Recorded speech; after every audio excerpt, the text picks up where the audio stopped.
Thank you.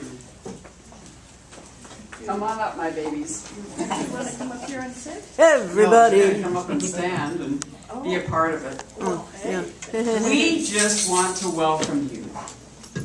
Dia de los Muertos, Day of the Dead, is a ceremony that is celebrated. It's usually a 3-day ceremony. Jim is going to share with us some of the particulars of that. And what I just invite you to do is to know that as we honor the Day of the Dead in this beautiful ofrenda, altar, we also are honoring every culture that does something around this time of transition, where the veil is thin, where the veil is very thin between the spirit world and our material world, our earthly plane. And so we can claim that energy that brings us to that spirit within. We can claim it and we can connect with it. We can bridge to it and we can heal our hearts with it.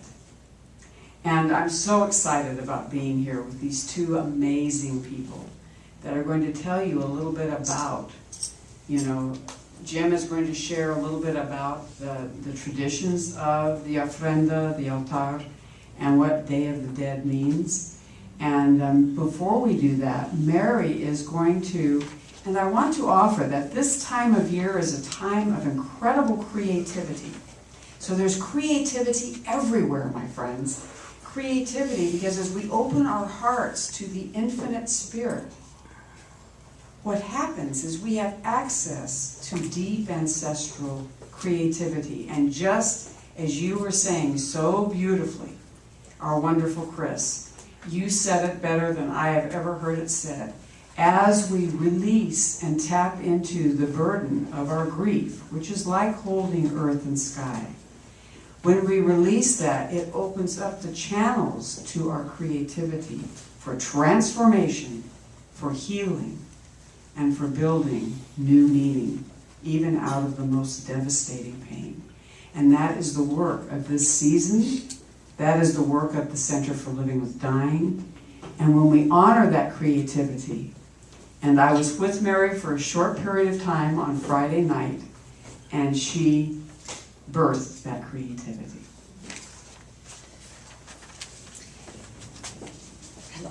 Hello. Hello. How lucky of me to come when the choir sings. You know how I love you all. Well, what had happened that Friday night, we were sharing a meal with what our friend Nancy Jean used to call a civilian. That's somebody who's not in our work, who's not in the spiritual community. He had lost someone, and so what I said to him, Janet, of course, said all the wonderful things, and I said to him, there's always a hole at the holiday table, isn't there, when we lose someone who's so critical. And the moment I said that, the doors opened, and I started scribbling on the placemat, and they had to get the waiter to bring me another placemat. Paper, it's all right, we can go back to that restaurant. But this is what came through to me, and after it came through to me, a song, I looked over and Janet's scribbling on her placemat. And I said, well, this probably should be shared. They wouldn't have given it to us so strongly. And she said, well, I happen to be speaking at CCL on Sunday, so I'm sure Dottie wouldn't mind if we just tuck this right in. And so here we are tucking. And I'm excited to share it with you first. I really am excited about it, and we're probably going to put it up on the website for UCM, but this couldn't be a better place to share it first. Thank you. Okay, most holidays are a wonderful, joyous time of year. But for those of us who have lost someone special, no matter how carefully you lay out the plates and napkins, there's always a hole at the table. What we want to share with you in this window are strategies for managing this hole at the table. Not by avoiding it or pretending it's not there. Not by focusing on it and pouring damp on the holiday for everyone. Rather, having a pre-planned strategy for sharing wonderful memories. Say, acknowledging a special dish for dinner that was that special someone's favorite. As an example, and this was the person who happened to be at the table with us, a large 7-sibling family whose loved patriarch passed a few years ago, always have a large dish of assorted olives at the table. And someone always acknowledges that they were his favorite. And then they all acknowledge his presence and remember him warmly.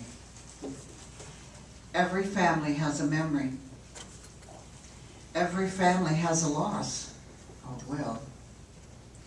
Anticipating with acknowledgement that none of us on this planet have an eternal body, just an eternal soul. Prepare at some level to manage that hole in the table. When they give it to me like that, I don't try and fix the language or do anything, I just give it to you. Thank you.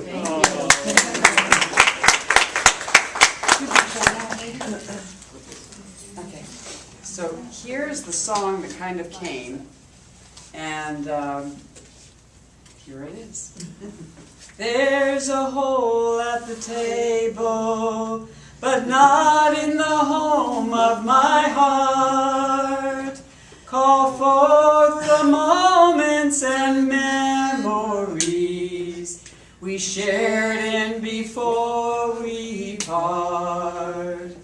There is a hole at the table, but not in the home of my heart.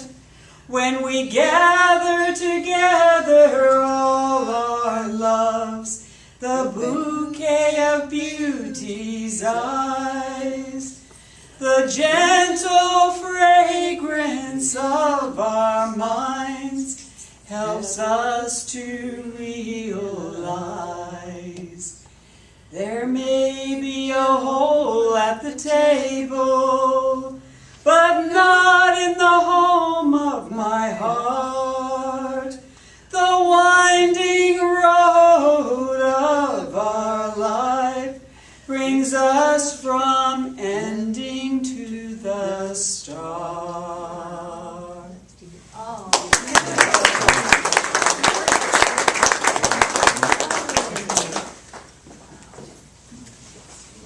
And so we just offer to each and every one of you, you know, as we, Jim and I like to move, and as we acknowledge, you know, the sadness, the joy, the celebration, that is what Dia de los Muertos does very well. And they do it on so many different levels, and Jim is going to explain to us about that. And I want you to know in preparation, last night I did a little after all my little kidlets have come, and I live in a mobile home park, so I had lots of kidlets, and they were adorable. I prepared this to wear today. This is my grandmother's dress. Wow. Yes, it's from the 1920s. And this is Marianne Kelly's shawl that she gave to me a week before she died. And the reason I share this with you is just by putting these clothings on reminds me and connects me to my people that I love. And a lot of times in our fast-paced society, we don't get the opportunity to do that.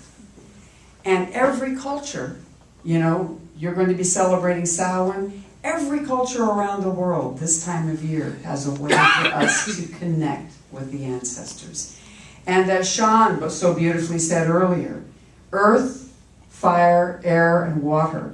It's usually through the 4 elements. And you're going to see that there are 4 elements on this altar, on this ofrenda, to our relatives. And the reason that we set a table for them is because we have to have a way of inviting them in to the earthly plane.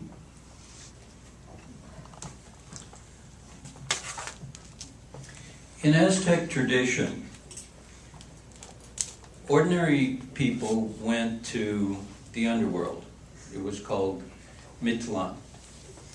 And there they carried on whatever it was they were doing in life.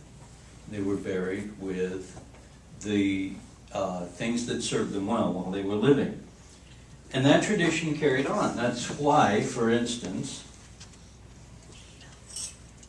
you have a lot of clacalacas that are dressed in everyday attire or in party attire bride and groom, for instance, it's because it's a parallel universe that exists right beside ours. And in there, the spirits are carrying on with their life just as we are carrying on with ours. They're doing everything that we are and enjoying everything that we do. So, Dia de los Muertos, when the veil is thin and the spirit world and the physical world blend together, is a family reunion. That's why, for instance, in Oaxaca, it's the biggest holiday of the year. You can miss Christmas. You know, if you've gone north to get a job or something like that, you can miss Christmas. You don't miss Dia de los Muertos. Because if you do, what you're doing is you are snubbing your ancestors. Yikes. Yeah. So what happens is that we have the ofrenda, and on it you have not only pictures of the people who have passed, but you have the things that they used to enjoy. If your Uncle Jose liked his drinks, then you have a bottle of mezcal. Or if he was a heavy smoker, you have a pack of cigarettes for him. New clothes for them to wear, that type of thing. It's that you're inviting the ancestors into the home, and the ofrenda literally is an offering to make them welcome and to ease their existence in the other universe.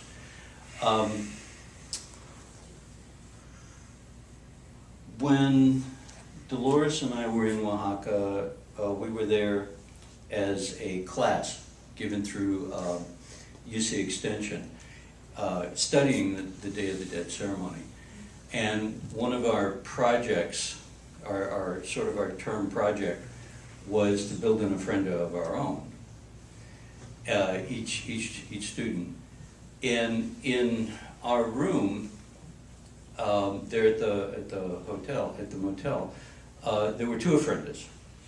Dolores had done it before, so she had an ofrenda for her parents who had passed, and it was the traditional one inside the room. I was in Oaxaca, and I had absolutely no roots there. In Dolores' case, she at least shared the culture, right? I didn't share the culture. I had absolutely no roots there. All of my family was still alive. So I decided that I couldn't be the only lost soul in the neighborhood. And as it turns out, there's a provision for that. It's the outdoor ofrenda. Mm-hmm. You build an ofrenda outside, and what I did is there was a patio chair out there, and I covered it and made an ofrenda out of it. And it was for all the other lost souls that didn't have somebody to make an altar for them. Wow. And I know that I got a visitor because part of the pan de muertos was eaten, and we had moss, which is apparently an indication that the spirits are there. So, okay. And are you going to go into the levels? You go right ahead. Okay, I'm not as good on that on that one, but I'll do my best. Okay. I'll help. Okay. You see here 3 levels. The top level is the spiritual level, and so it's confined to spiritual things. A picture of the Lady of Guadalupe is common. A picture of Jesus is common. In this case, it's a cross. The second level is the candle. One of the Are you candles. looking for the Lady of Guadalupe? Yeah. Yes, I actually had a tile with her. Oh. And she's right over there on the left side of the little table, and a picture of Courtney's parents is in front of it, Got it. okay? Sorry. Perfect, no worries. Perfect. Yeah, or a picture of Jesus is common, or in this case, we had a large silver cross that we could put there. The second level is the astral level, and this is where you put the representations of the people that have passed. And then the third level, the lower level, is the physical level, and that's where you put the gifts.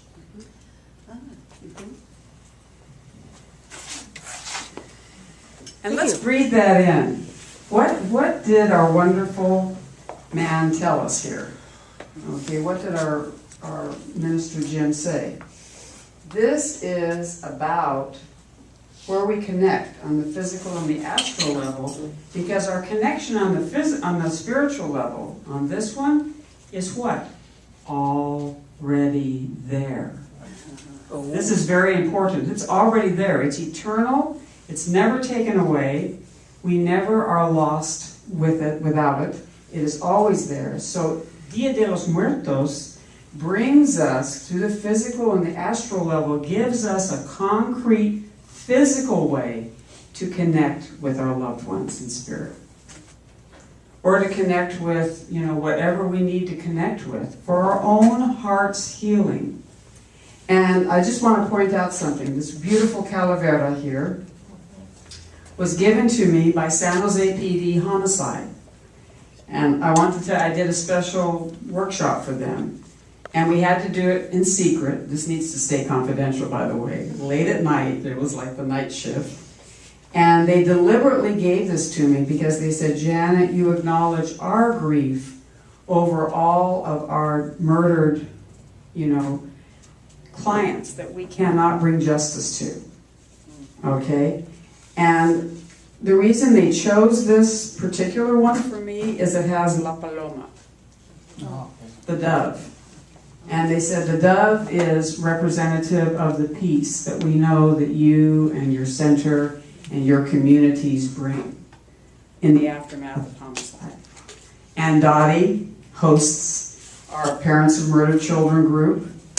And the reason that I'm bringing up this particular thing is because it's very specific, isn't it?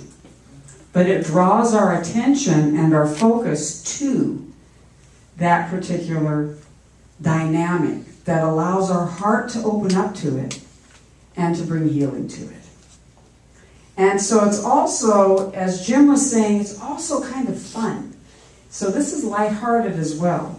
So mariachis are playing. When we stayed at the gravesite, Maru came with us, Laura and Dolores and myself. We called ourselves the Las Chicas Locas, okay, the Oaxaca's chicas.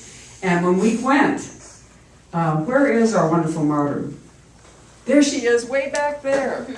Maru, what do you remember most about that? Because we want to go back. Oh, the time we spent at the cemetery.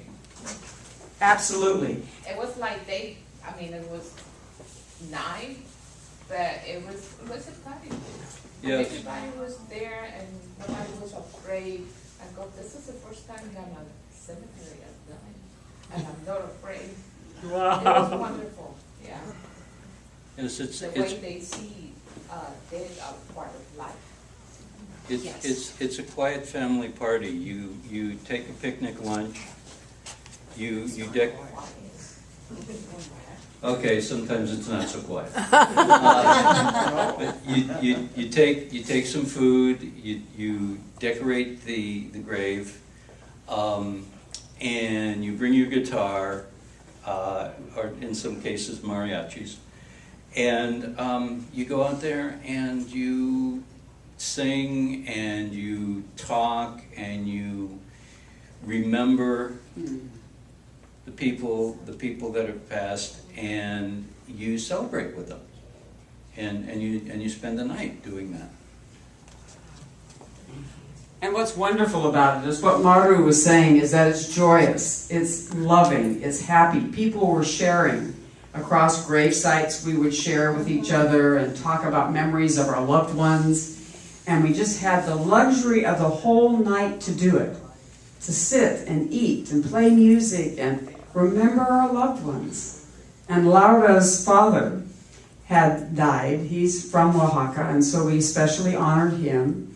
And there are wonderful candles that we put, you know. I'm sorry, there's a spider on the inside of my shirt and I am. Are you okay? Ah, no. Ah, I'll get it. sorry guys. No worries. Oh, That's okay. I'll get it.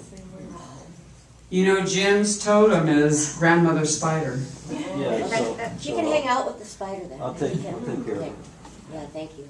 I don't know what happened. It didn't bite me. Just scared me. You scared her off. So let's take a nice deep breath. Ah.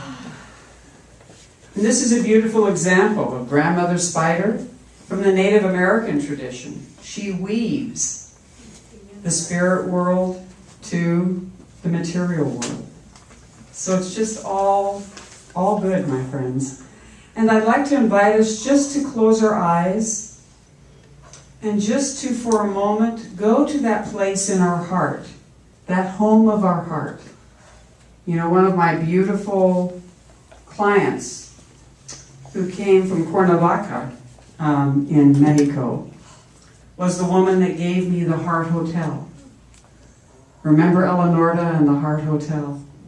Everybody I love has a room in my Heart Hotel. So I want you to go to that heart home, that Heart Hotel, and just honor all of the people that might be there, both living and people who have died, who are now in the spirit world. And just connect with them and give and receive a little bit of love. It might be a mutual appreciation that you have to share. It might be a memory that you want to call forth, because that memory will give us energy to move forward, and that memory will give us sustenance. For as we give them sustenance from the physical world, our heart home, in each room that has a person, two-legged or four-legged, that has touched us, is there with us always. That can never be taken away, not even by death. And so let us just spend some time. Ooh, my heart is home. Ooh, my home is heart. You are here, I am here, in the home of my heart. Heart, I say to you, heart, you bring to me all my angels from long ago, all my spirits yet to be.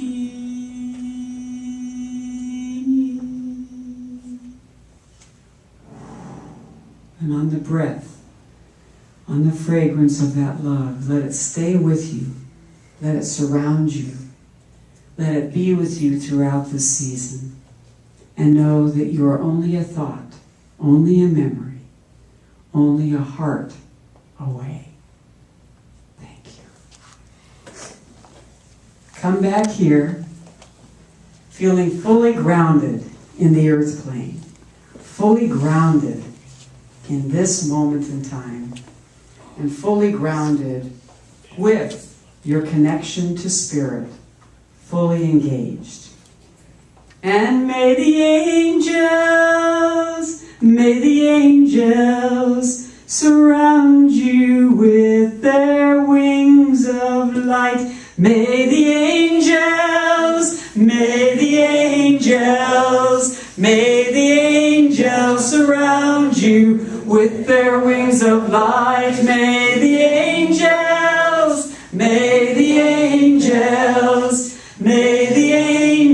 surround you with their wings of light.